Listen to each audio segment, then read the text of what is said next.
Evening all, welcome to the Pyramid Podcast, where three lads discuss all things the English football pyramid. On today's episode, we'll take a look back at the key action from the Premier League, including Arsenal's late win versus Man City to blow the Premier League wide open, 10-man Tottenham win at Luton to top the league, and McTominay at the double to rescue United. We'll review some of the key games from across the wider EFL, and Laurie will talk us through Yeovil's win via Averley, which now takes them to the top of National League South.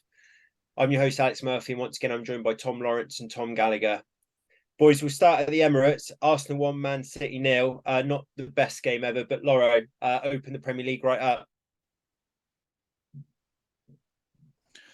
Yeah, I thought it was a really boring game, as I think most people did. Boring for the neutral. Like I was just saying, I think it shows a lot of. I think it shows how much Pep Guardiola rates Arsenal, the respect that he gives them with the way that they set up yesterday. And I know Tigo's talked about Man City being a little bit more pragmatic now with sort of four centre-backs playing, but they just don't go anywhere. And I thought yesterday there was a big disconnect between the forward players and the defensive players, and I think they had one shot on target all game or something. And we said before Rodri would be a miss for them, and I think they've lost all three domestic games they played without him. But yesterday I thought it was Kevin De Bruyne that they missed, just someone that could create a chance or find the ball through to Haaland or just do something that maybe last season, the season before, they'd have won those kind of games 1-0, 2-0. And someone like Gundogan as well. I think I said last week, those sort of players are the ones they're missing at the moment, in my opinion. So they need Rodri back and they need KDB back as quickly as possible. I didn't think Arsenal were brilliant either at the point, to be honest with you. But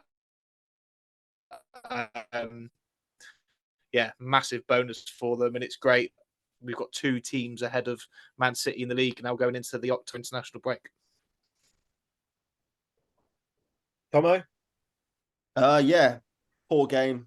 Completely agree with Loro. I actually thought Arsenal started very nervously. David Raya with a few shaky moments. And like Laura said, I think if City were full strength, especially in that first half, they would have took advantage. But they didn't take advantage. And then obviously seemed like it was going to be playing out to a ball 0-0 draw. And when you sort of play out a 0-0 ball draw, it means that one sort of slight deflection can go against you, and all of a sudden you just lost the game. It's a great result for the Prem. I was convinced after about 20 minutes though that Mikel Arteta was going to back up his words and substitute the goalie. I don't know about you boys. Sky do this thing now whenever David Raya does anything, if he makes a good save or if he fumbles or his kicking's poor or whatever, they pan the camera to Ramsdale to see what his reaction is. But I guess that's the sort of what should we call it? Like not storyline, but that's the sort of thing that Arteta's forced upon us by bringing in Raya. But he got away with it really, because if City scored from one or two of those mistakes, then for the next 2 weeks, that's all we talk about, and that's all we talk about. And that, I guess that's the life of a goalkeeper, really. If one of those mistakes ended up in a City goal, then it's like, well, Ramsdale absolutely has to start the next game. But just because City didn't take advantage, and one of the main reason I would say City didn't take advantage was because they didn't have De Bruyne on the pitch. He was perfect for that game. But yeah, look, listen, there's not really too much to add. Great result for the Prem. It seems like a team like Arsenal, anyone really needs to be sort of between 10 and 7 points ahead going into Christmas just to have a chance. So it's good to see. But yeah, I don't know what you think about the Raya Ramsdale stuff, Murphy. What did you think of that? I just think we discussed it a bit now, and Laurie kind of in jest said that Raya's got a bit more of an exotic name and can play out from the back, but that generally seems to be what Arteta is going to go for. I don't know what Raya would have to do to not come back in, unless he has some like Onana style form where then you have got an actual genuine backup who can come in. I just don't see him coming out of the side. Raya, you know, Ramsdale hasn't even started the Champions League games, has he? You know, Raya's just come in and from that moment taken the number one spot. So yeah, I don't really see too much into that unless Rayo's going to start making some clangers and they start dropping some serious points on it. Do you know what I will say actually about this game, albeit it was pretty boring? If Arsenal win the league this year, if they go on to win the league, they'll have three main players to thank for it, and it'll be Saliba, Gabriel, and Declan Rice. Those three like both of those centre halves yesterday were unbelievable. Didn't give Haaland a sniff. And then Declan Rice, if he can just stay fit all season, he puts in a 7-8 every single week. I've never really seen him have a stinker. And just like the Arsenal team yesterday, he started off slowly, first 20 minutes, 25 minutes, but grew into the game and just sort of grabbed the game by the scruff of the neck. He sort of seems to be playing like 105, was it 105 million? Yeah. So he seems like a bargain at that. And if they go on to win the league with those three players in the sort of the center of the pitch, I think they'll have a lot to say in that title race because they look great. And actually, I listened to an interview with Saliba a couple of weeks ago. I think it was in the last international break, and he basically said this is how confident he sounded. He said if he didn't get injured at the end of last season, he thinks that Arsenal would have won the league. That's how sort of much he backs himself. And I can't lie. Every time I watch him, I think he is like Virgil van Dijk 4 years ago. Like he just looks unplayable at the minute. Yeah, he's getting sort of best centre back in the Premier League shouts now, isn't he? Which is obviously a fairly big call, but at the same time, he's definitely up there. And if Arsenal are to win the league, then as you say, him and Rice and Gabriel will probably have to start fit. Just on Man City, boys. So I think we mentioned in the WhatsApp, didn't we? Their midfield ended up being Rico Lewis, Kovacic, and Alvarez, which in the fixture last year would have been KDB, Gundogan, and Rodri. No, so Bernardo played in the sixth, didn't he, in the first half? Do you know? Right. Okay. That's another thing actually about this game that we haven't brought up, is I think it spells the end for KP, Calvin Phillips, because if you're playing Bernardo in the six ahead of Calvin Phillips and Rodri has obviously been suspended for the 3 games, I generally when he got sent off, I was like, right, here we go, exciting times for an England fan because you potentially get to see Calvin Phillips in a City team finally. And I think he played the Newcastle game, didn't he, in the cup, and they lost, and he just hasn't had a sniff since. And I remember I know this is sort of off topic slightly, but I remember when Paul Pogba decided to leave Man United when he was a youngster, when Sir Alex Ferguson decided to play Raphael, the right back in centre mid, instead of him, and he was like 18 at the time. And I think that kind of reminds me of this moment where if you're Calvin Phillips, you sat there in the dressing room on the bench and Bernardo's playing defensive midfielder instead of you, surely you're just like, yeah, that's me done at this club. And also just that general who is in that midfield, like Kovacic should have been sent off. Any other manager in any other team would have had to have just subbed him off the minute that he put that challenge in, which he didn't get sent off for. But it's almost like Pep doesn't even fit. He'd rather walk a tightrope with Kovacic, who signed in the summer, to get sent off rather than bring on a fully fledged England international who's really well thought of at Premier League level. So there's clearly a disconnect between what Pep thinks about him and what KP's actual abilities are if he's not bringing him on in that situation. Yeah, and Calvin Phillips was signed to be like the Rodri, maybe not understudy, but to be the person that rotates in and out with him. He's used like 5 different central midfielders just in that game yesterday, and none of them were KP. And they've lost the game. So who are we blaming that? I'm not saying pressure has to start mounting on Pep because they've lost 3 out of the last 4. But no, I'm sorry, that was a big game and they lost it. Let's not forget, Arsenal didn't have Saka either. So they weren't at full complement. They didn't start with Martinelli. And when that happens, you just need to make sure that you definitely, like you've talked about, Saliba and Gabriel at the back, absolutely fantastic. And they were making sure that Arsenal didn't lose the game. Man City didn't have an absolute sniff. And maybe KP would have been more productive in there. He's a good passer of the football. He used to create chances from a deep lying position all the time for Leeds. He's done so for England as well. So don't worry, Pep. We all rate you, but you got that one wrong yesterday and you let Mikel Arteta get one up on you. And now you're 3rd in the league. So sit on that over the international break and maybe show a little bit more respect to Calvin Phillips, I think. because you're using a lot of centre mids and you're trying to make it very obvious how much you don't like him. That's a really good point actually as well. Pep, I think I've seen like a couple interviews where he's like hitting golf balls or something like that, and he just talks about like the moment that he loses, he can't wait to get back out on the training pitch and kind of put it right. Or, you know, he's such like a meticulous person about the errors that went into it. It must be killing him that his players are now leaving for international break, and he's got to sit on that for best part of a fortnight now, hasn't he? So that'll be I'll be eating him up, which is quite nice actually. Just a final point, Tomo. Did you see the sort of end of game sort of antics like Carl Walker? But I think from what I've read, you probably have me like he's the set piece coach of Arsenal used to be at Man City. He's gone to shake his hand, and Carl Walker's not wanted to shake his hand, and they've started having a bit of a pushing match, and Haaland's got involved. I like that. I like that. I love that. It makes like your Carl Walkers of this world. They don't want to go to Arsenal and lose. They know they're their biggest rivals. If you've just lost to an 87th minute winner at the Emirates and the crowd's going wild because they've won that game, Carl Walker and Haaland have every right to be pissed off. I like the fact they're bad losers. It makes them good winners at the end of the day, and they won a lot last year. So yeah, handbags over nothing really. But if I was a City fan, I'd like that.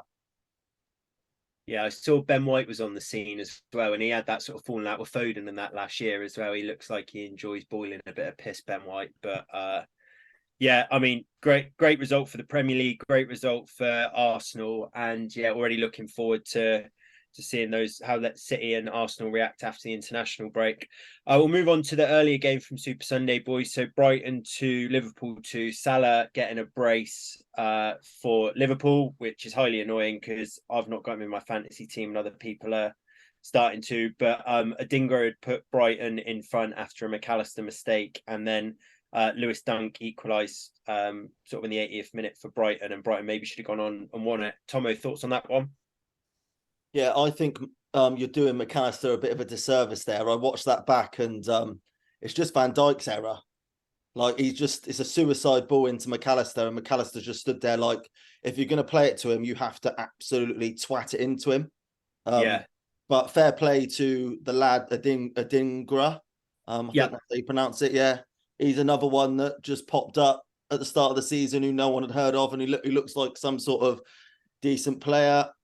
Do you know what De Zerbi said after the Marseille game in the week? He said that Brighton aren't playing well at the minute, and I have to agree.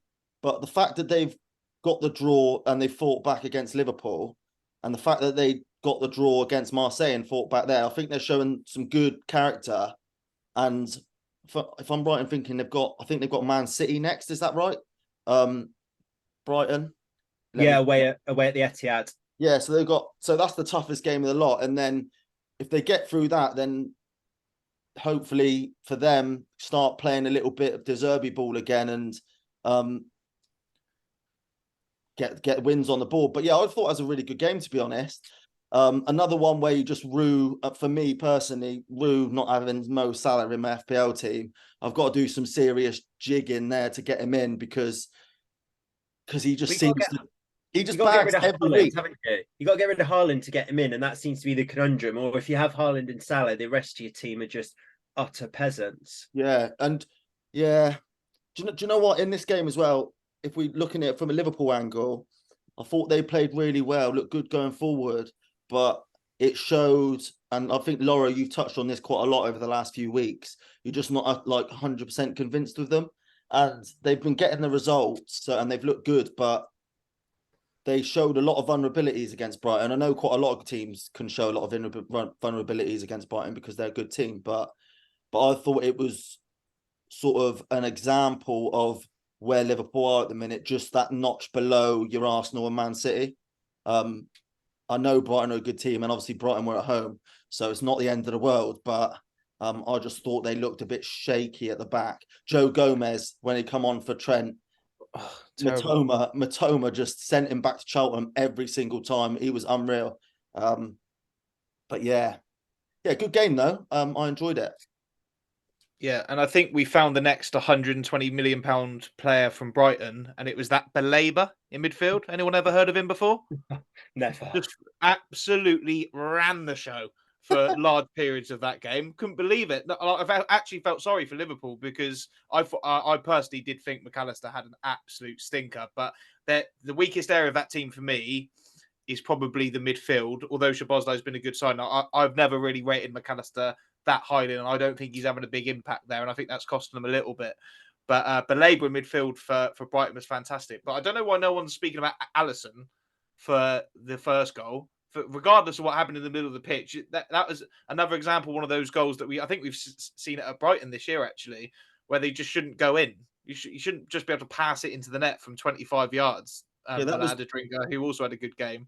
It reminded me of Andreas Pereira against Ramsdale, early on in the season. Yeah, that was another one. Yeah, the keeper's at fault there for sure. Wherever he was stood wasn't right, because there's no way he should be scrambling for that. It wasn't even hit that hard. But you're talking about Robert De Zerbi saying Brighton aren't playing that well. Well, they're only 4 points off the top. So if they haven't clicked yet, I'd be really excited if I was a Brighton fan. And a couple of these players that are coming through now, like I said, I mean, that Belaber I thought was unbelievable. It's like, that's why they let Caicedo go then, because they've got an even better player. And like you say, Matoma looked really lively, particularly in the second half. They find goals from all over the pitch, Brighton. Ferguson didn't have his best game, but we sort of ended up getting a goal from Lewis Dunk. And Liverpool probably will be happy with a point over the whole balance of the game. But be really interested, because I actually look at the Premier League table. Like I said, Brighton are 4 points off top. Villa 5th, 4 points off top. They're probably both quite happy with that going into the international break, thinking if we hit some real form here, a lot of the teams at the top are sort of taking points off each other at the moment, and we can see where we can finish. So, yeah, probably a fair result all around that for Brighton and Liverpool, and one they'll both be happy with, I reckon. Just a quick one on that Belaber.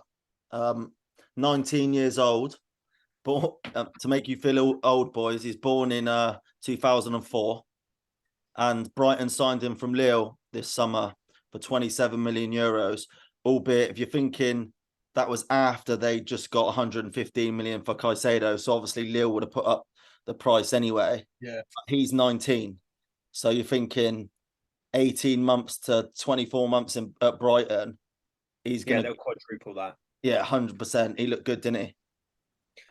Just on in defense of Liverpool, which I don't tend to enjoy doing, but they had higher XG. They had more ball possession. They had 54% ball possession. And the reason I raise that is I believe, I might have this stat not quite right, but I believe I've read that that's the first time that a Premier League side had more ball at the Amex under De Zerbi or something like that. So they had the majority of the ball there, which Brighton are known for retaining possession, more shots on target, more attempts on goals. So I think João Pedro had a chance to win it, didn't he? And it could have been 3-2. But when Salah scored a brace, I thought Liverpool looked quite good. Brighton are obviously a top side now as well. And I think that Liverpool wouldn't have been too displeased with the point, but at the same time, maybe could have gone on to win it. But obviously, two good sides, and two that after the international break will again be looking at, as you say, only sort of 4 or 5 points off the top and looking to climb. I think it was a game with 3 halves. And I know that doesn't go in, but I thought Brighton probably started and finished the game better. And you're right, Liverpool had that middle period. But the top teams capitalise on that middle period, don't they? And Liverpool are a top team, and they've been playing a lot better than I thought they would at this stage of the season. But maybe that comes into what we spoke about with not trusting them just so much as we do as Man City and Arsenal at the moment. But yeah, Liverpool did have their moments for sure. I was just going to jump in as well and say how much I enjoyed the biggest shithouse in the Premier League, Andy Robertson, making the mistake for Brighton's second goal. I think you'd all agree that he's the sort of shithouse you'd love to have on your team. But when he doesn't play for you, he boils your piss, doesn't he? And I was happy to see his forlorn face all over the Sky cameras after that goal, because it's a bit of poor defending that. Yeah, he looks like he's just going to the other side for me, Robertson. I think that he was absolutely electric for quite a few years when Liverpool were, but I think he's just coming down the other side of that now. And I think they've just given that Tsimikas a new contract, but he's not the answer at left back for them. So I think that Liverpool are now in a position which they haven't been for a couple of years, which is each summer they're having to do quite a bit of like signing work and replace a couple of positions. If we think they might have to sign a new right winger in the summer, if Salah does decide to go Saudi, I think they'll need a left back. I don't think they'll be too far off needing another centre back because Van Dijk's not getting any younger. I think they're just constantly going to be trying to make some big signings over the next couple of years, and I think Robertson might be one they look to replace in the next couple of years. But yeah, agreed. Always nice when he has a bad game, being a Scottish Scouser. Boys, we'll move on from that one. So, Tomo, I was absolutely expecting when I checked my phone quickly at half time to be sat on this podcast talking about yet another defeat at Old Trafford for Man United, but was very, very pleasantly surprised to come back in at full time and see that there'd been a McTominay masterclass, and we managed to get all three and a much, much needed 3 points in the Prem for United. Yeah, you're right. And actually, the one thing United as a club have been criticised for, I would say, over the last year, 18 months is for not being able to take advantage of Scott McTominay's best position. He's played well for Scotland, hasn't he? A bit further forward, and he's got a lot of goals in the last year or two. And he managed to basically, but the thing is, when he come on, it was almost like we were going for it, and he just basically told Scott McTominay, look, just get yourself in the box, cause a nuisance. And that's exactly what he did. First goal, great technique, great finish. Second goal, I think the keeper should have saved it, but absolute scenes. I was thinking about this, about how to sort of talk about this game, because like you say, after 70, 80 minutes, and it was shocking, really. And the worrying thing is about United at the minute, our 4 wins in the Premier League this season have all come like really difficult. I'm not really saying it right, but yeah, basically we've made hard work of it. That Wolves game, Onana should have conceded the pen. You obviously go 2-0 down against Forest, 1-0 against Burnley. We've all acknowledged we were bad that game, and probably Burnley were the better team. And the same thing happened here. I don't want to slag off United because I just love the fact that we scored 2 and got the win. And I was thinking, actually, look, as an example of sort of our injury woes at the minute, if you took out Ben White, Gabriel, Saliba, and Zinchenko out of Arsenal, they would look disjointed and they would look more vulnerable at the back, wouldn't they? Because at the weekend, we had Wan-Bissaka out, Varane, Martinez, and Shaw all out. So it's no wonder we're looking disjointed and not quite cohesive. And I said it, I think I said it a couple of podcasts ago. Sometimes football is a simple game. It's just when you get your best players on the pitch fit and firing, then it's sort of, it all comes together. And I just think United at the minute, we're a disjointed club, disjointed players, not being able to get any sort of consistency with the team we're putting out because of the injuries, etc. And quite a lot of off-field issues as well. It's one of those games where you just take that win and run to the hills. The only thing I will say is it's one of those games where you don't want the international break to come straight after it, because if you're going into United training this week, if United did have training this week, they'd be absolutely buzzing with a 93rd minute equaliser and a 97th minute winner, because the manner of victory is great for morale. But now everyone's having 2 weeks off, going off into the international break. I wonder if any potential momentum that we did have from getting that kind of victory just goes out the window, which is a shame. But yeah, 3 points, happy days. Kind of happy days.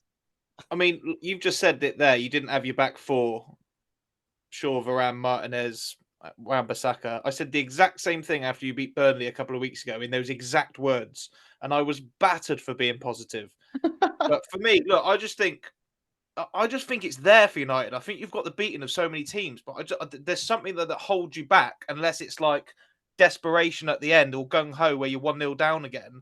I said it last week. I don't know why you play Casemiro and Amrabat together. You're at home against Brentford. If you can't play more of an attacking midfielder in there at home against Brentford, where can you? And then but Casemiro, I think, came off in the second half. Eriksen goes on, and maybe you have a little bit more going forward. And I just think there's a belief problem or something like that, because obviously the best part of the defenders are injured, but a lot of your attacking players that were available now. Another blank for Rashford, which is starting to become a bit of a concern. And I think with him, it's a case of trying to gauge whether when he's good, that's the real him, or whether when he's bad, that's the real him. Are we waiting for him to get better again, or is this just him normally? But hopefully he can come back and have a better spell after the international break, because I really don't want to take him out of my fantasy football team, because I think he might become a good differential and quite a cheap one now. But he needs to start scoring, and you need to start getting some more goals from the rest of the players. But lovely for McTominay. I think that's the first brace he scored since he turned into Zinedine Zidane against Leeds 3 years ago against Bielsa's side. And nice interview from him after the game as well, talking about how he's been at the club since he was 5 years old and it means everything to him.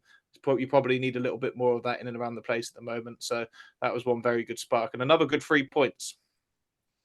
Yeah, agreed. Casemiro came off, didn't he, as you just touched on, Laurie, there. I think it was either at half-time, wasn't it, Tomo, or maybe just straight after. But we brought Eriksen on, that seemed to spring us into life. And then I think on the hour mark, Rashford got hooked and Garnacho came on, and he was from some accounts that I follow that are season ticket holders that were talking about it, they seem to think that Garnacho was a spark. I watched Match of the Day. There was hardly any highlights, was there? Like, if that went for that McTominay brace, I think that would have been like last game on. Tomo, I think you said, didn't you, Brentford score early or score first, and then United come back to win. So kudos for that. It did pan out like that. But yeah, I think I look, completely agree, remain positive. But that was a couple minutes away, wasn't it, from, if that ball had gone out where Garnacho put it back into the box and that goal, a second goal had been disallowed like that, that would have been a disastrous result for Ten Hag. But just on the international break, Tomo, I get your point about probably be buoyed by it, but with our injury doubts, I don't mind an international break now. Yeah, gives 2 more weeks of United not playing games, where Shaw's a couple of weeks further along, Wan-Bissaka is, Varane, if he's had a knock, is, Martinez, Kobe Mainu, I know he's only really young, but he's starting to come back into training. I don't think Anthony's been included in the Brazil squad, so we get a little bit more time to get back up to full fitness. So yeah, I'm international breaks are rubbish, but I think they're good for United at the minute.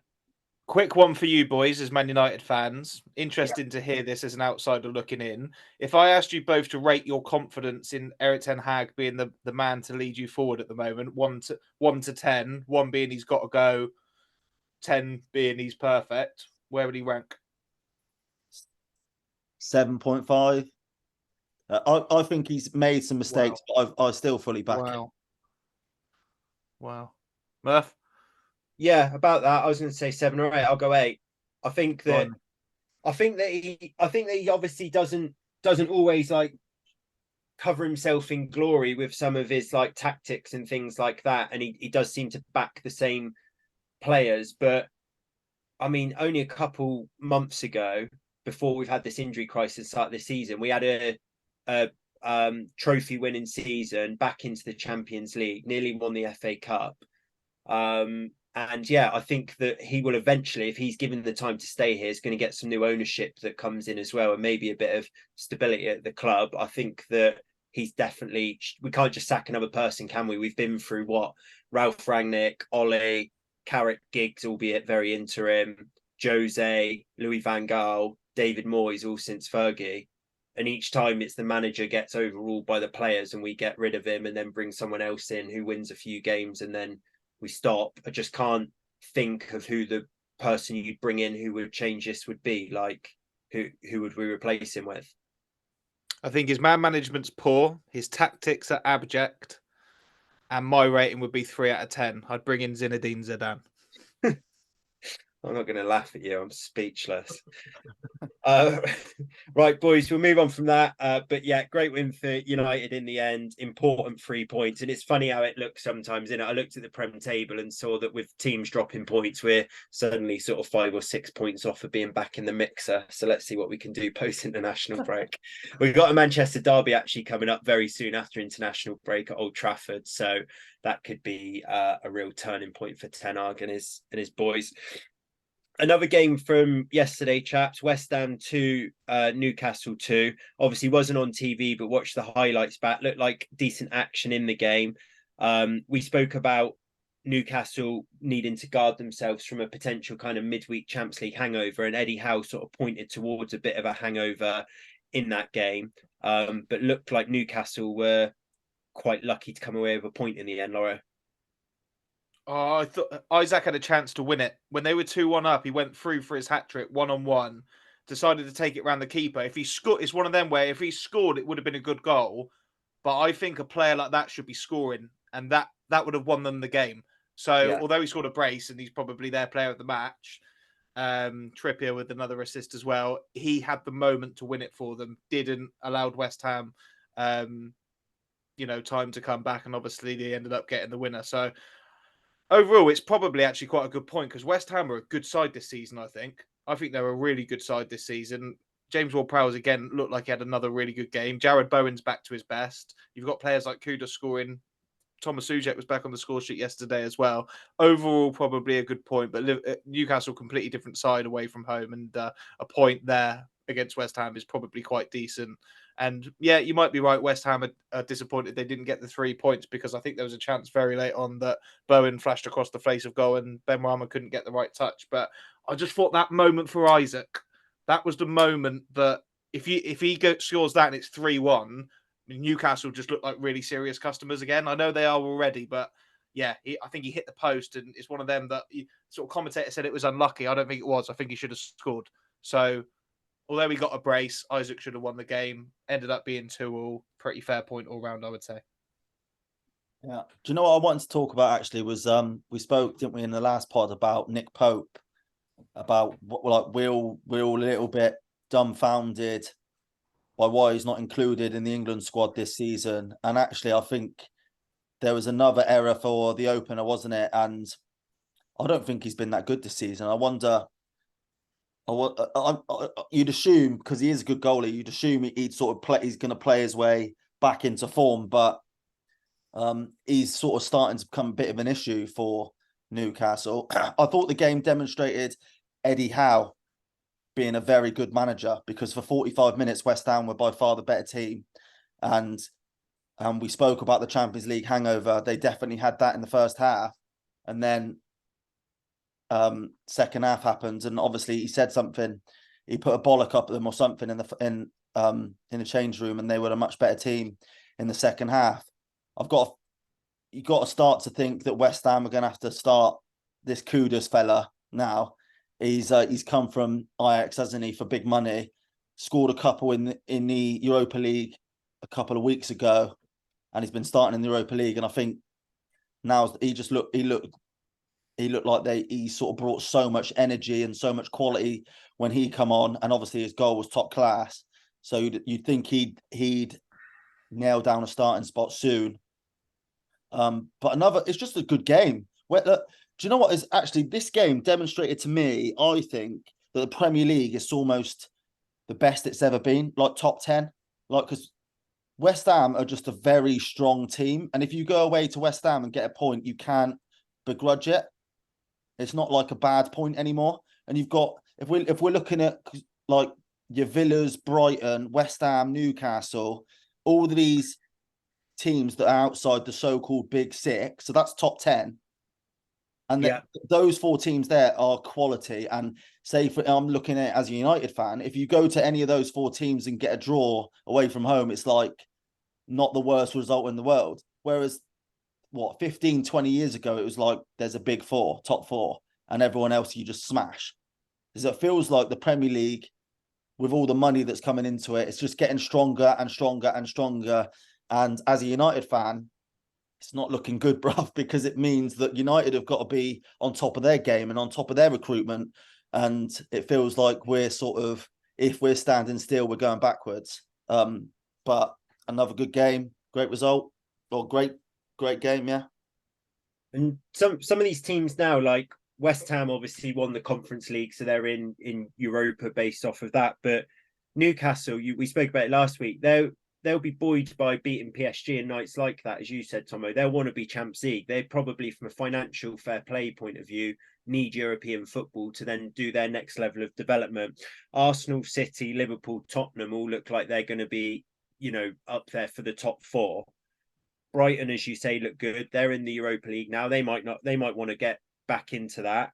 Villa, West Ham, Newcastle, as we've touched on, as you say, for United, it's like they can't not be playing European football with this squad they assembled. But no guarantees United are top 7 this year, is there? Like absolutely none at all. And as you say, we've got to go to places like Newcastle, like West Ham, like the Amex, like Villa, and probably pick up results to get into that position this year, and some other big away fixtures, plus hosting all these sides where Old Trafford don't seem to be a fortress much longer. So yeah, Prem is really, really strong, but makes it exciting.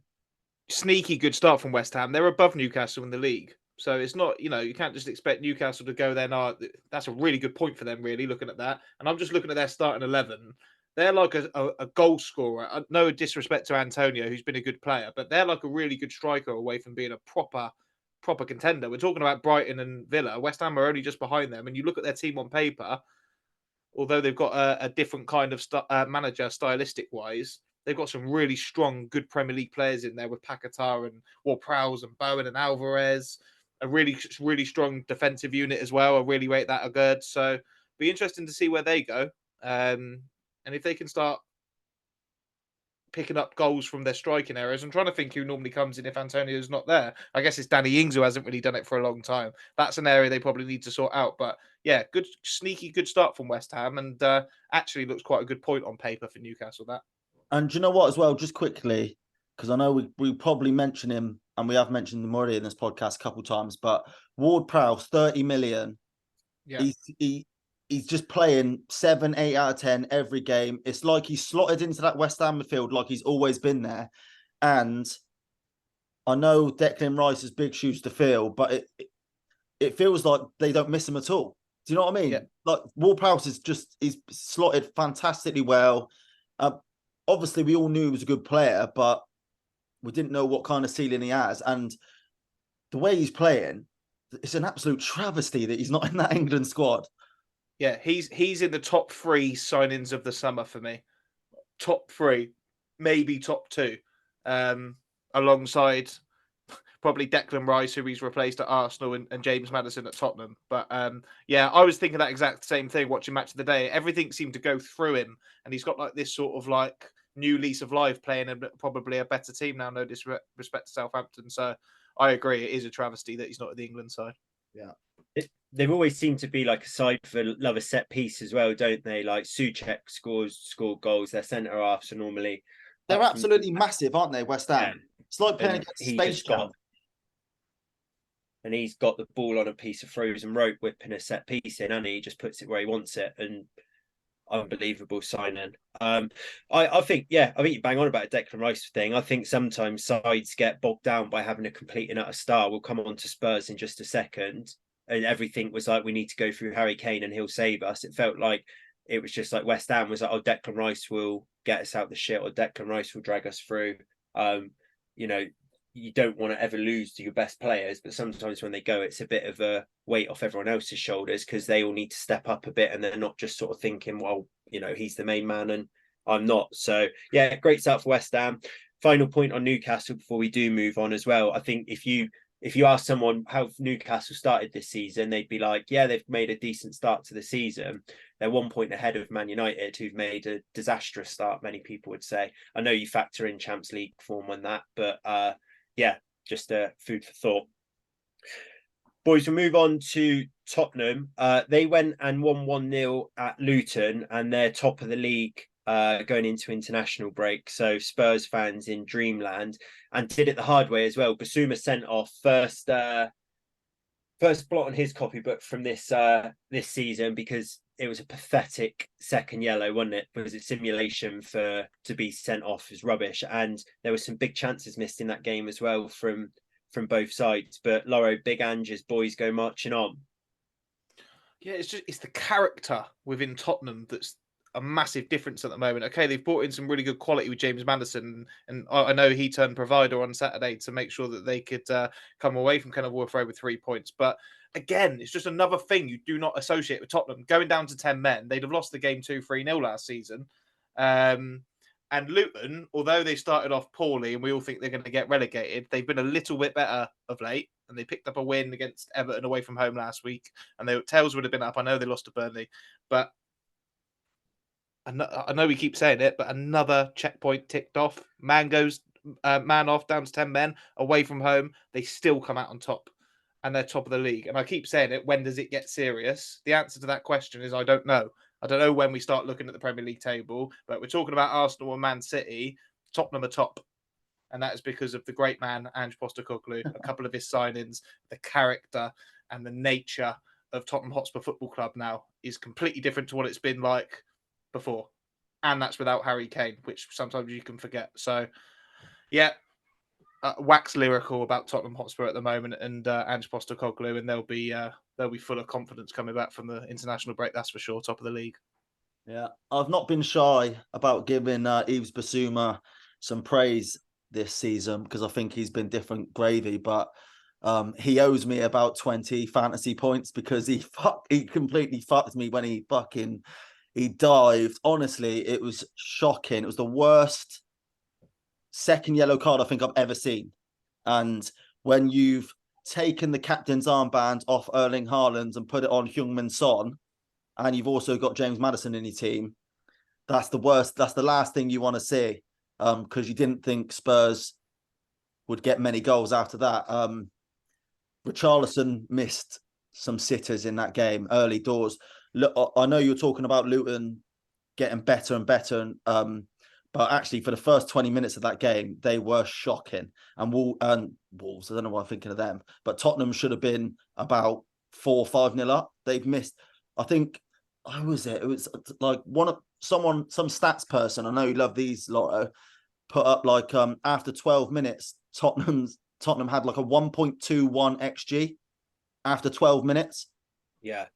I saw you tweet that. I wasn't quite sure what to make of that. Is that in them saying that they should be 1-0 up?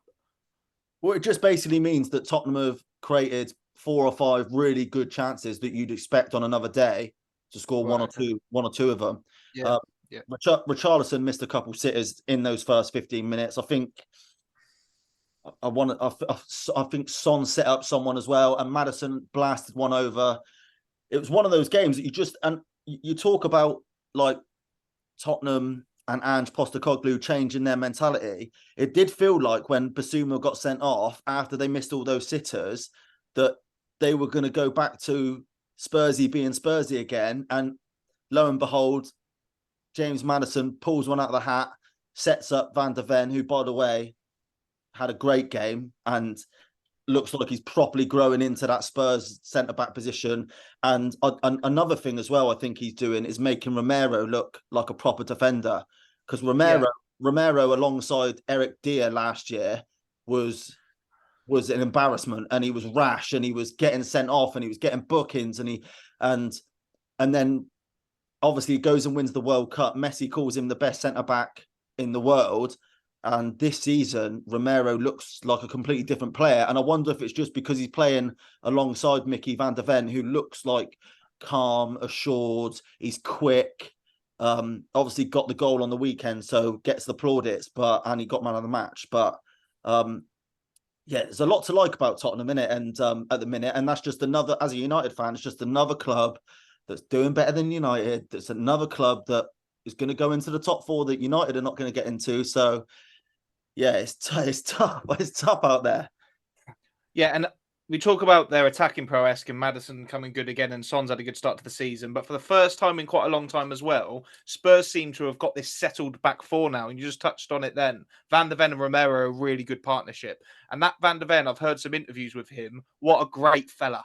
Can see exactly why Ange Postecoglou wants him in the heart of that defence. And you think about Tottenham's, they've moved to a back 4 this season, which they were crying out to do. It was a 5, a 3 or a 5, whatever way you want to look at it before. But there were always different names every week in and out of it. That Porro, Romero, Van der Ven, Udogie, that looks like a good settled back four. And you can only go on and win the games with that character 1-0 if you're not letting him at the other end. And they look really, really good, obviously, with Sarr and Basuma in front of them. So that's a good point. And I think Van der Ven sums up everything good about Tottenham and Postecoglou at the moment. I was going to bring up Van der Ven, obviously scored the goal, but Spurs played, was it Brentford first game of the season where they drew 2-2 and they nearly lost the game? And I remember looking at him and thinking, nah, he's not got it.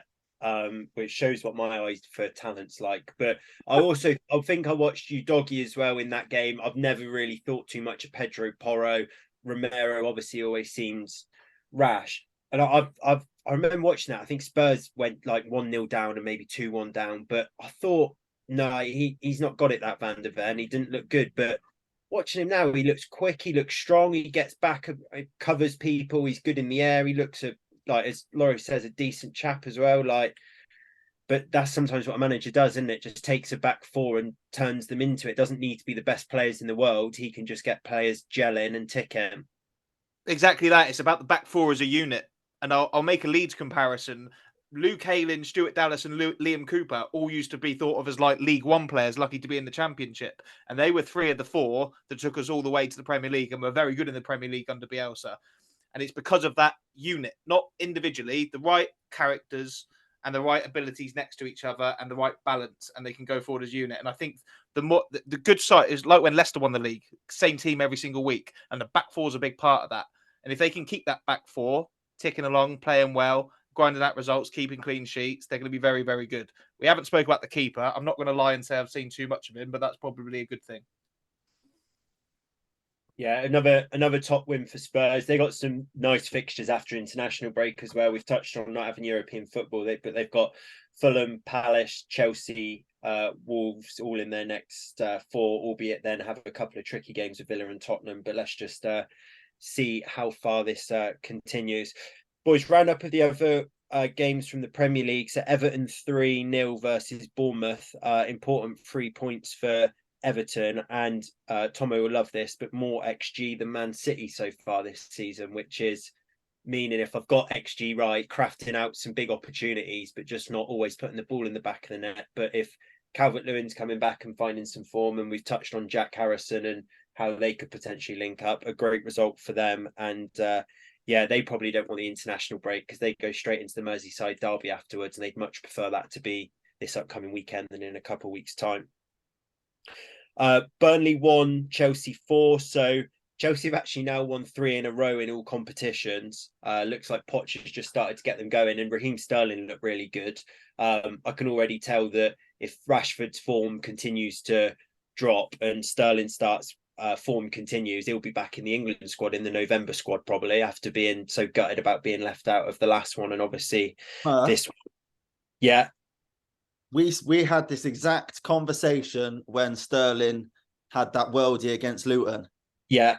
And we were like, yeah, if he carries on this form, he'll be in the next England squad. And he just, for some reason, he just doesn't seem to be consistent with it. He actually got dropped, didn't he, last week, which is why he was on my FPL bench this week.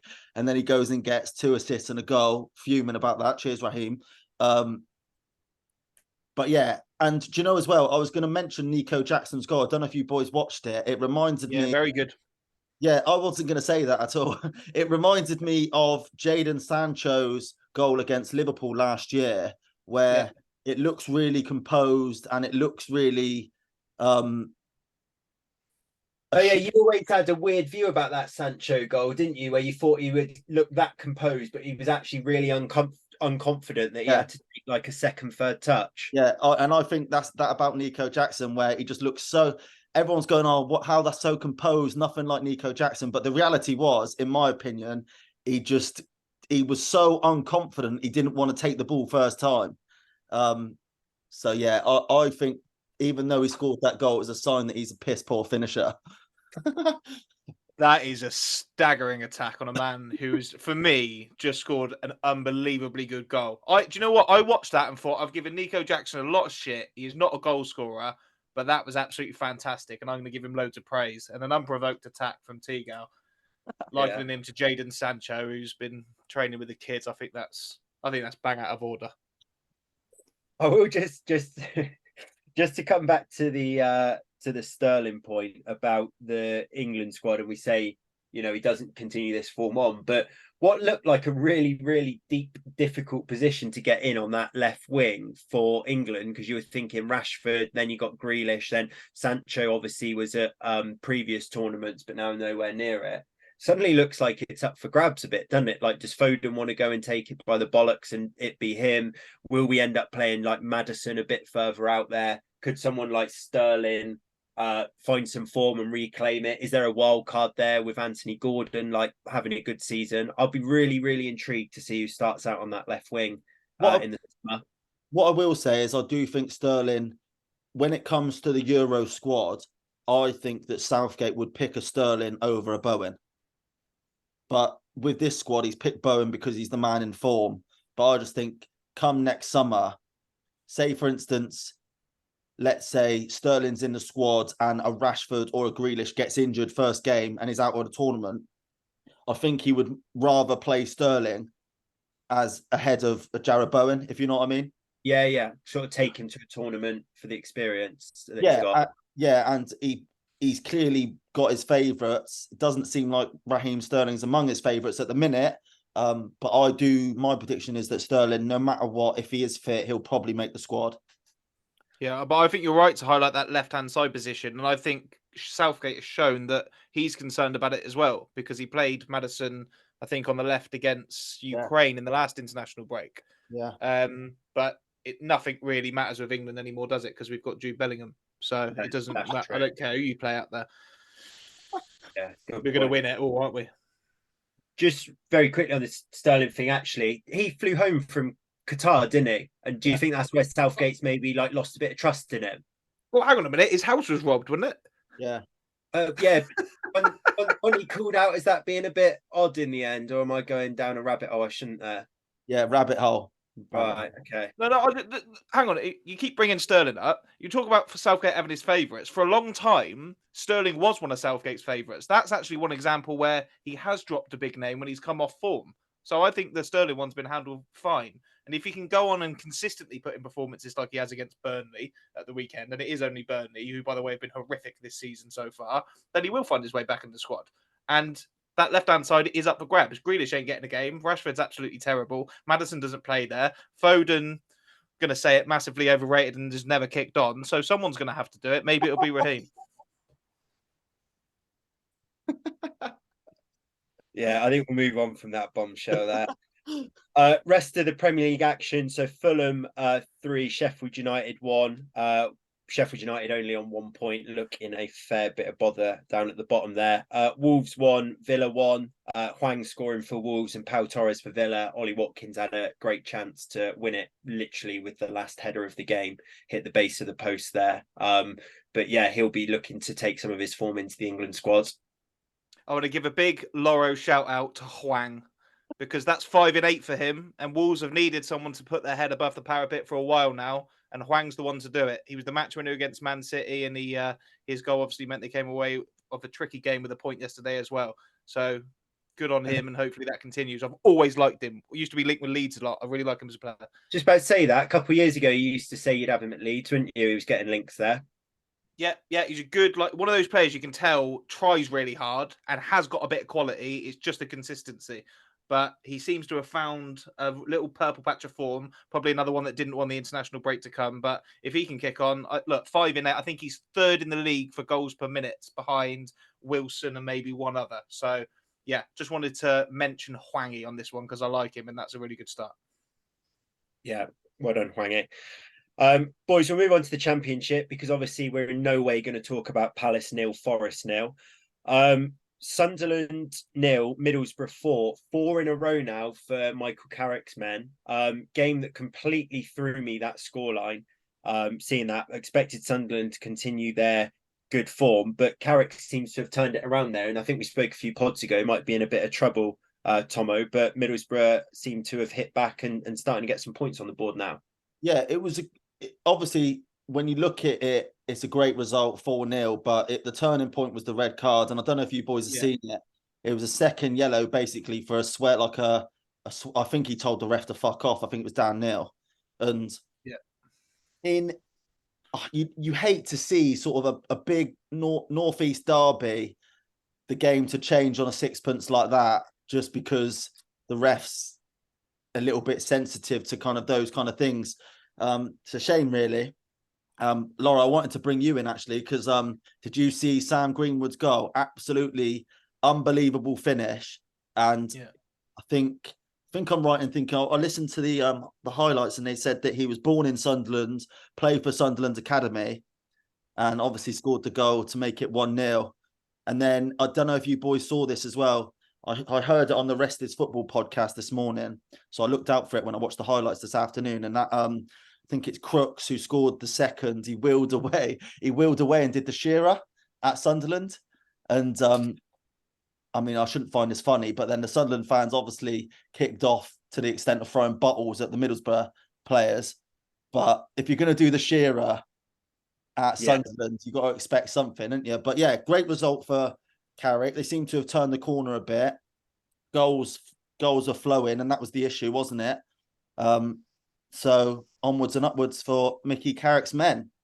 Yeah, I didn't know that about Sam Greenwood because Leeds signed him from Arsenal. And when we signed him, he was meant to be a striker, but Bielsa again and Jesse March actually both always played him centre mid or 10 or even wide. So we didn't really see the best of him in front of goal, but that was a very good finish. Yeah, Matt Crooks. I mean, Middlesbrough Sunderland's a bit of a derby, isn't it? So maybe he was, I don't know whether he's from that area. I think they signed him from Rotherham, though, so I'm not sure what the relevance is from him. But Dan Neil's like that kind of, remember Ranieri used to call Makelele the battery and the watch type thing. That's a big loss for them. Like, he's a good player in centre mid for Dan Neil. He's been linked with like Liverpool before. He's highly rated. And sometimes in the Championship, you don't have that strength in depth. Like, I'm not sure who would have come on to replace him, but I don't really recognise the names. And it's probably quite a big drop off, and maybe that showed in Liverpool Middlesbrough getting 4 second half goals. But yeah, Michael Carrick seems to have turned the corner, and it was probably around this time last year where he came in and started to save them, and all of a sudden he's a win and a draw off the playoffs. Yeah. It's that's what makes the Championship so good, though, isn't it? Like, you just string 3 or 4 together, 3 or 4 wins together, and it just completely changes the season. On that strength and depth point, I just wanted to say Sunderland's best players this season, Jack Clarke and Daniel Ballard, the centre back, both been linked with moves to the Premier League. And if I think maybe Sunderland's season might be hinged on keeping those two, because they're obviously their best players at the minute. And if you lose them in January, and you think those type of players will want to go to the Premier League as soon as possible, if you lose them in January, then their playoff hopes and promotion hopes take a bit of a kicking. But that's one to watch, I guess. It's one to watch. I always think with those January moves, though, from Footy League, like, just see it out, isn't it, to the end of the season? Like, you've obviously got a good thing going at Sunderland. Like, what's Jack Clarke? Like, who's he been linked with in the Prem? Brentford. Yeah, Brentford. Right. Okay, yeah, you got to go, Jack, if Brentford come. Well, I was going to say that, like Everton or something like that. Yeah, Brentford is the perfect fit. I thought that as well. As soon as I thought that, I thought, oh, that might be hard to turn down because I can see him there. But he's been stung before, Jack Clarke. He left Leeds to go to, obviously very young at the time, but to go to Tottenham for 10 million as like a 16-year-old. And after that, he found it difficult, not just at Tottenham, but to find his way back even into the Championship. And he actually ended up having to go to League One with Sunderland and obviously help them get promoted and rebuild his career that way. So he won't jump quickly. But I think on your point, why don't you just see it out? I think it will depend on where Sunderland probably are in January. If they look like they're a shoo-in for at least the playoffs, they'll have a much better chance of keeping him. But if they're sort of in and out of form and mid-table somewhere, then he might well go. But it'll cost a lot now. Yeah, it was 30 million I saw, and we spoke. I did an EFL corner with him. Was it last week or the week before? And yeah, I know. Yeah, and Burnley, they rejected a 15 million bid from Burnley at the end of the summer. And now I think it was like 25 million or 30 million Brentford will be coming in for January. So good decision from Sunderland business-wise, because he started the season on fire and upped his value by nearly double. So if you're Sunderland, though, just don't sell him, because he could be the difference between Prem and not, which is way more lucrative than 30 mil to a club. And then you can, if you go up, you can still then sell him, but suddenly you've got a Premier League winger who's taken you up, and you say to Brentford, well, 45. And if you don't want to, fine, Jack, play in the Prem for us. Now you're a Premier League player, so you don't need to move. So just don't do stupid business in January. If the club's got financial issues, sometimes you need to let them go. But if they want to go to the Prem, that's where the money's at, and keep your best players. So I know we talk about this duo every week, but on from Michael Carrick to Kieran McKenna, they beat Preston 4-2. They're in great form. We obviously touched on them last week, Tomo. You said about him bringing bloody Ed Sheeran into the dressing room. He can't seem to miss at the minute, McKenna. He seems to get everything right, but another great win for them. As I say, I think they got 13, 14 points from the last 6 games, so they're flying up through the table at the minute. And you know, I think, Lauro, I know you stung me a couple of weeks ago when I did the EFL corner on Ipswich, and I didn't know Leif Davis's position, but I kept a keen eye on him in the EFL highlights, and he looks a player, doesn't he, from left back? Yeah, and, he does. And to be fair, Ipswich look absolutely lethal in front of goal. I watched the highlights of that game yesterday, and some of their attacking play is unbelievable. It did look like they were a little bit vulnerable, messy at the back at times. And the game against Leeds 4-3, that was 4-2. I think they've had a few games like that this season. That could come back to haunt them. But if you're outscoring teams, that's absolutely fine. You just got to keep going. But I think Kieran McKenna will probably be having a look defensively, thinking if we can just shore that up and make sure we don't have to score 4 to win every week.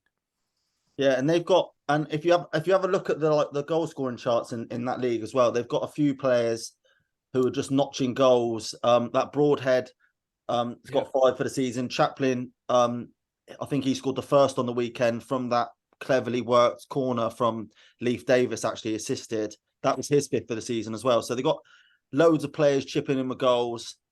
It's just like, and they did like an interview bit before the game of like the Tractor Boys fans, and they all were just absolutely buzzing how it's going. They were comparing it to like Burley days.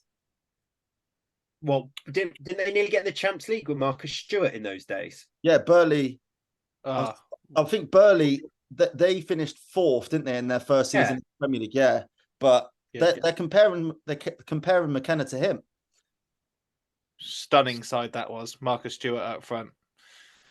Yeah, those are the good old days, weren't they? Boys, we'll move on. So Leicester 2, Stoke 0, Vardy and Iniacho scoring. Those two seem to score every week at the minute now.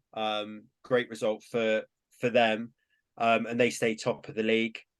Lauro, Leeds, Bristol City. So 2-1 win. Murph.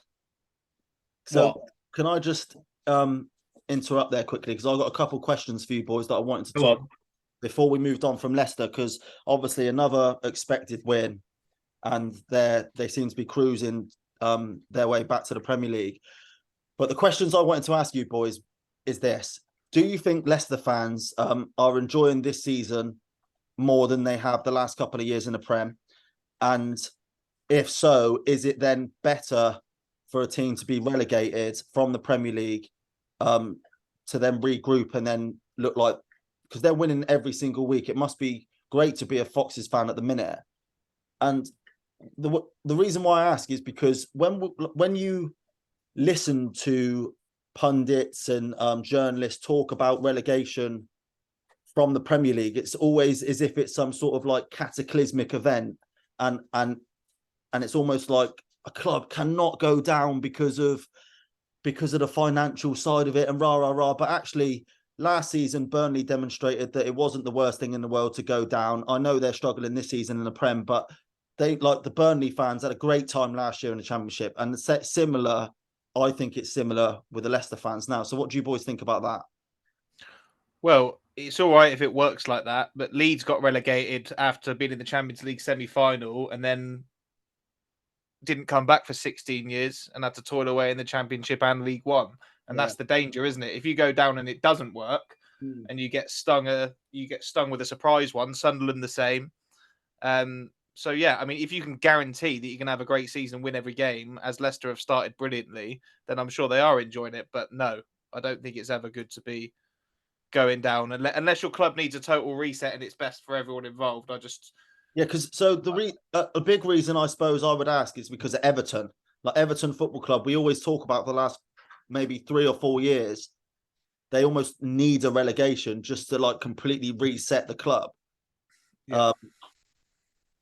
They're the ones that are just hanging on, like especially for the last 2 or 3 years, been hanging on the edge of the cliff, waiting to be pushed or waiting. Do you know what I mean?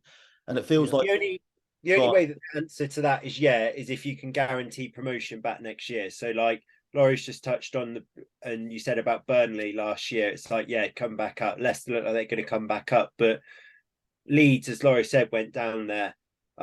Ipswich were down in League One. Derby are down in there now. Sheffield Wednesday went down there. Some of these sides, West Brom's, there's teams in the Championship League One who've been in the Premier League who, if you said to them now, oh, are you glad you came back down to enjoy the highs of the Championship? They'll go, well, there's not many of them either. And now we're just not getting the TV money in that. Yeah, true. So another one then. So to you, Laurie, because I know Leeds have started okay this year, but there's no guarantee at the minute, like it seems like with Leicester, that they're going to get promoted straight away. But are you enjoying this season more than you did last season? Yes, definitely. There you go then. But well, no, hang on a minute. We had Buddy the Elf in charge for half the season last year. I'm enjoying it because we've got a really good manager and we've got a really good set of players that want to play for the club.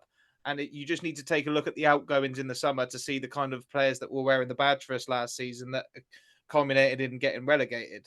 So I would have much preferred to have stayed in the Premier League for sure. But I am enjoying this season more than last season because last season we couldn't win a game. And this year, I genuinely think we're one of the best in the league. Daniel Farke did say after the game there on Saturday, he said, this is a different kind of pace being set, not just by Leicester, but by Ipswich as well. So we are going to have to, he knows that we're going to have to go on some sort of very good run at some point, a little bit like Leicester and Ipswich have to get back in it. But Leicester have been near perfect. The next 11 games or the next 10 games ain't going to be as good as the previous. If they are, they're up.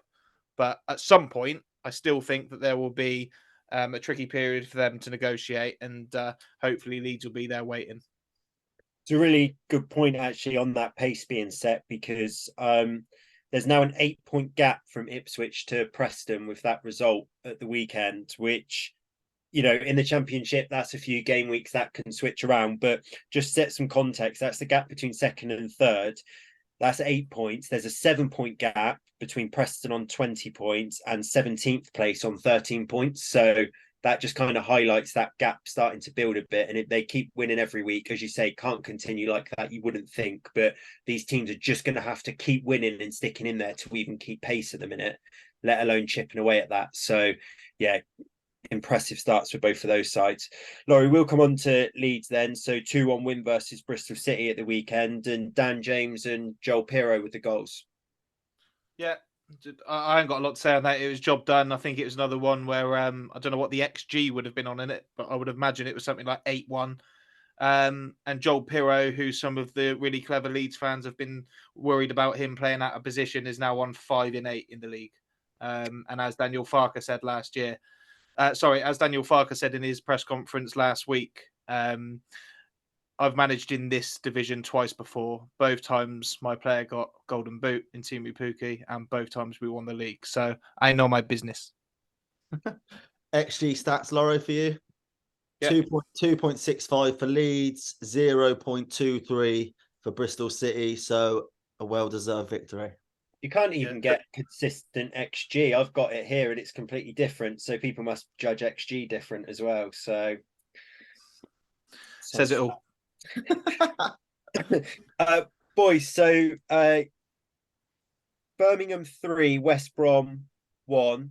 Great result for Birmingham, takes them up to 6th. Their manager's probably sat with a glass of red Friday night thinking into the playoffs, absolutely flying here. Must have opened Twitter up to read his plaudits and seen that he's being linked to be removed and Wayne Rooney's coming in. And lo and behold, Eustace is now left and looks like Wazza's coming in. So, Laurie, a bit of reaction to that move from Birmingham? Yeah, a little bit similar. Not exactly the same, but a little bit similar to the Bournemouth one in the summer, where Gary O'Neill did a really good job, I thought, last season for Bournemouth, and they went down the route of replacing him with maybe a sexier name that plays different style of football. My worry with the Birmingham one is that obviously they've got an American ownership, got the sort of Tom Brady thing hanging in the background, and it feels like they're looking at Wayne Rooney going, wow, that's a massive name that will sort of boost the franchise of Birmingham City and take us into a new realm. And us English fans know that it doesn't really work like that. And I just worry. It's not by any stretch of the imagination. It's not a definite that it's going to be a disaster. But I think Birmingham fans was a little bit worried about sort of 6 or 7 years ago. They had a similar situation where they had Gary Rowett in charge and they ended up getting rid of him for Zola, who came into 1-2 in 15 and then left just because he was a big name. They won't want that to happen again. But what I will say is I have seen a few things going around on Twitter, sort of what's Rooney ever done. The best thing he's ever achieved in English football is getting Derby relegated. When he was at Derby, they had a massive points deduction and a big transfer embargo on them, and he actually came out of that job with a lot of credit. So it's a more than acceptable appointment from Birmingham City if they had a manager that was flailing. But considering John Eustace has come out and has Birmingham City in 6th place in a really tough championship, it's a very, very bold move.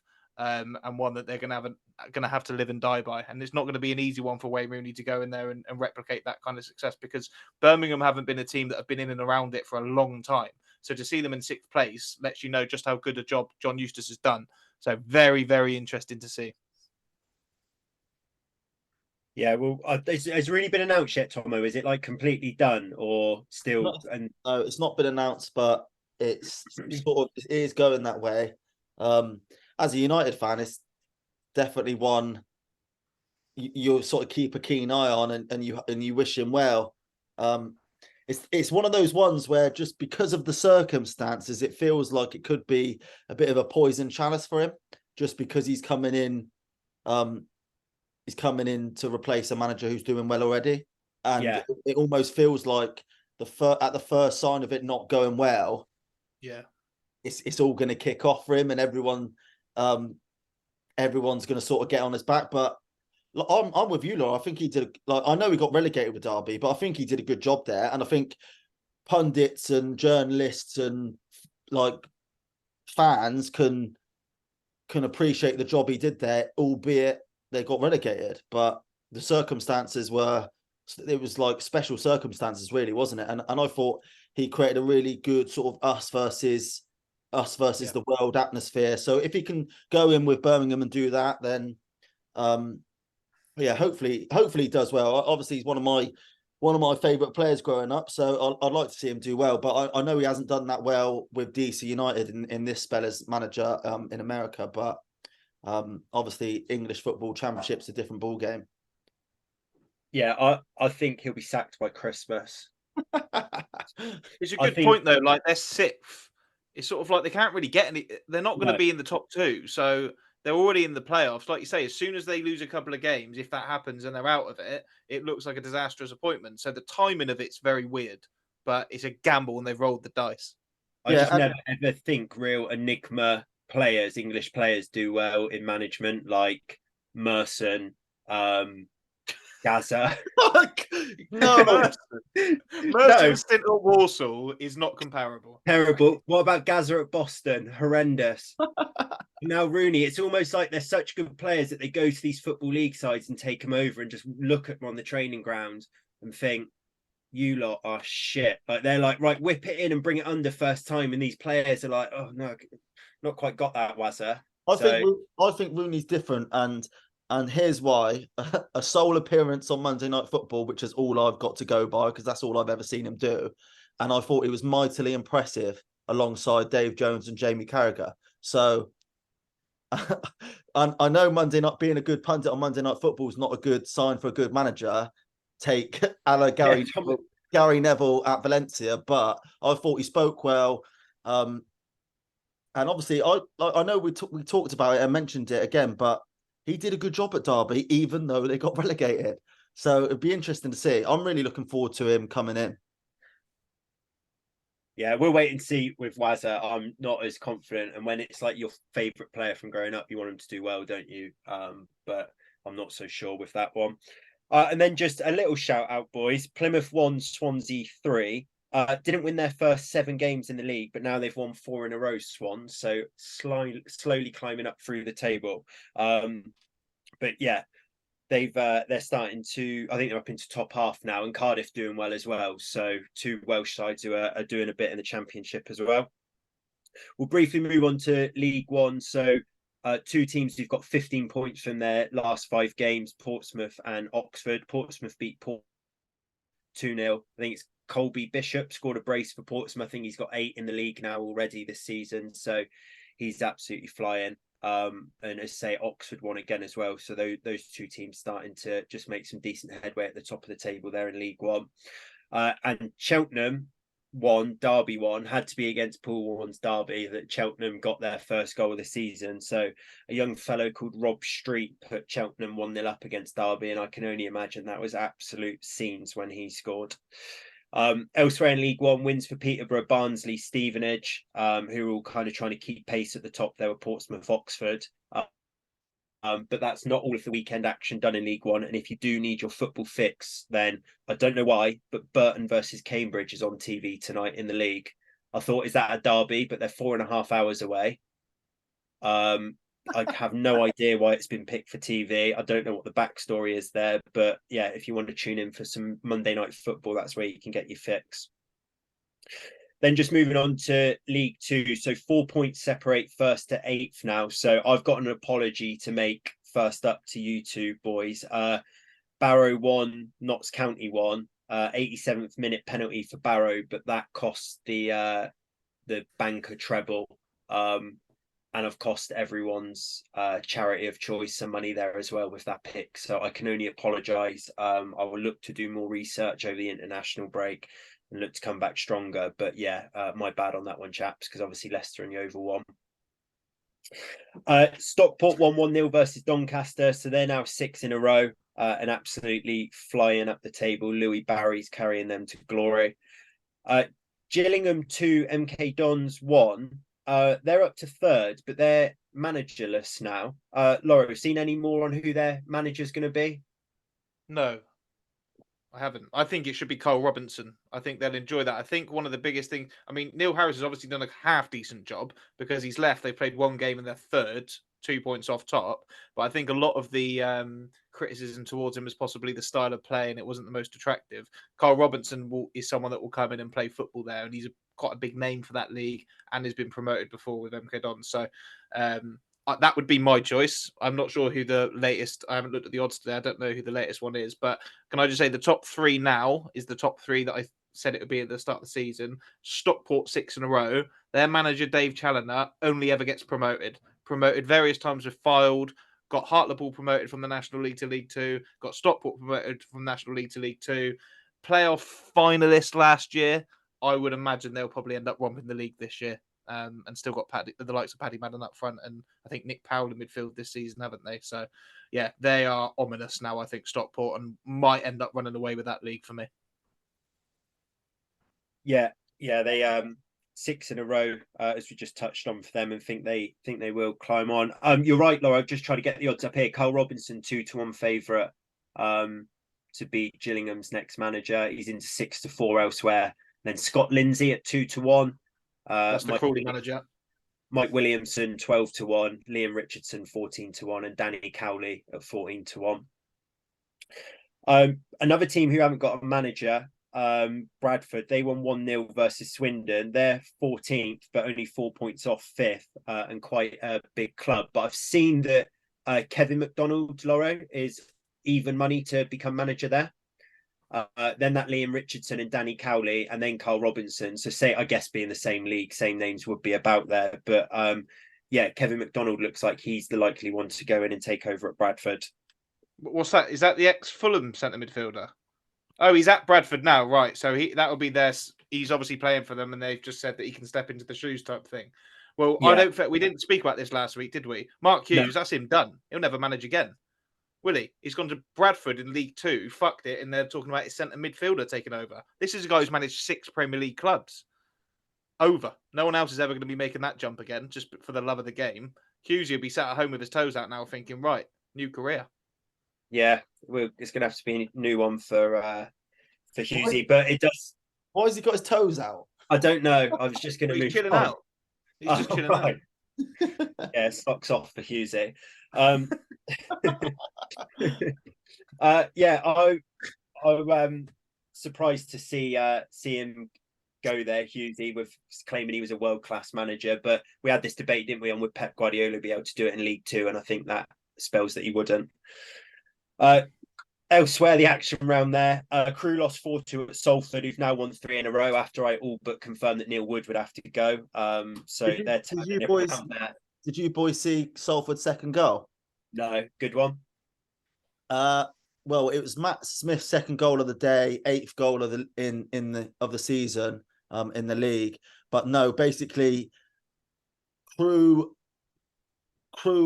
scored, and it looked like from the angle I saw, it looked completely legitimate. Got ruled out offside, and the Crew players obviously didn't realise it was ruled out for offside, so were celebrating like mad. And Salford took the free kick as they were celebrating, went up the other end, 4 against 2, and scored to make it 2-1. Love to see it. And it, to be fair, I watched the highlights and it looked like Crew took more fans. The away stand looked more full than the home stand, if you know what I'm saying. How sick would it be? They're going to run into that as they go up through the table, Salford, aren't they? Because they're a community created club basically by people who didn't want to back United, I think, like that FC United Manchester. And they're not going to have a big fan base. So when they start playing these bigger sides in League Two, and they'll be hoping eventually in League One, there'll probably be more away fans than home fans at most of their games. That's going to be a real problem for them. Yeah, I went there last year, and I honestly, I was kind of like a half Salford fan because I watched the documentary, and I went there, and the atmosphere was terrible. And albeit they did lose that day 1-0, and it was to who was Luke? Oh no, Louis Barry was playing for Salford that day actually, so he was on loan at Salford. But yeah, the atmosphere was terrible. It felt like a tourist club, if you know what I mean. And hence why I was there on a stag do watching the game. So yeah, but great result for Woods. Matt Smith, obviously, I think he must have signed like a 3-year deal or something because he seems like he's been there for a while. And he scored 8 goals in League Two now, so obviously doing well. And they seem to have turned a corner. Yeah, good strike at that level, Matt Smith. Yeah. And 2 words for Crew: switch on. Elsewhere, boys, just to round up, Wrexham won at Crawley. They're obviously going to be there or thereabouts and keep chipping away at that. There, Ollie Palmer scored for them, and they've obviously got Mullin back as well. So those two look like they're going to start causing havoc in League Two as well. But yeah, as I touched on, 4 points separate first to 8th in that league. So amazing league and great season. Yeah, and Murph, before we move on to Yeovil, just point people in the direction. League Two are playing this weekend. Obviously, it's international break, but not for League Two. There's a couple of good fixtures in that league this weekend. For people who want to pay attention to that, I assume they do because they're listening to this podcast. Wrexham versus Salford. That'll be a very good game. Obviously, Wrexham, we spoke a lot about them. Salford in form now, so it'll be interesting to see the result of that. And then Notts County versus Mansfield. Mansfield remain the only team in the English pyramid or the EFL to be unbeaten this season, albeit they've played 12 in the league and drawn 8 of them. And obviously we spoke a lot about Notts County, good team. So a couple of good fixtures there to keep an eye out on. Yeah, thanks, Tomo. And if you are coming for my job as host with that sort of angle, then you should just said. But yeah, we're not going to be podding on Thursday, are we? With international break, we're going to take a little bit of a break. But obviously, if people do want their football action, League One and League Two will continue this weekend. Laurie, we'll finish with Averley. You touched on it being a massive game, 3rd v 4th in the National League South, but it sounds like Yeovil blew them away in the first half, and you were mightily impressed. Oh, it was the best football I've seen, not just from Yeovil, but from any side in world football for a long, long, long time. And I mean, they won't have XG on National League South games, but that honestly, that could have been 8-0 at half time. And the quality in that Yeovil squad at that level now. We've signed a right back called Michael Smith, and he was playing for Northern Ireland internationally within the last couple of years, and he played in the Europa League for Hearts last year. And we've got him because he wants to come back down south because all his family are in Bristol. He used to play for Bristol Rovers years ago. And honestly, every time we watch him, it's like, how on earth is this guy not at least in like League One? And we've just got this brilliantly settled back four with a solid goalkeeper behind it. And then the attackers, I mean, that's what we spent most of our summer window doing, bringing in the likes of Frank Nouble and Reece Murphy. And Reece Murphy's starting to get in the goals now. He's got 10 for the season already. He's already got the same amount of goals as both the two leading scorers for Yeovil last season combined all year. So good start from him. And Yeovil hit the top of the league, which is something we haven't said since probably 10 years ago. Brilliant. And that was against an Averley side who were, it was 3rd v 4th before the game. So not any walkovers by any stretch of the imagination, but an absolutely fantastic win and really looking ominous, I think, for the rest of the league. Yeovil are now. And the not the Pyramid Pod treble, but the panelist treble landed. United, Leeds, Yeovil all winning, which doesn't happen very often at all. So hopefully you boys backed that like I did. Right. That's all we got time for, guys. So as I say, we're going to take a bit of a break now for international break. We'll be back in just over a week's time where we'll have a look at some of England's form, and obviously Premier League be back and preview that. But yeah, hope everyone has a good couple of weeks and we'll speak to you all soon. Cheers, boys. Cheers. Take care. Bye, Steph.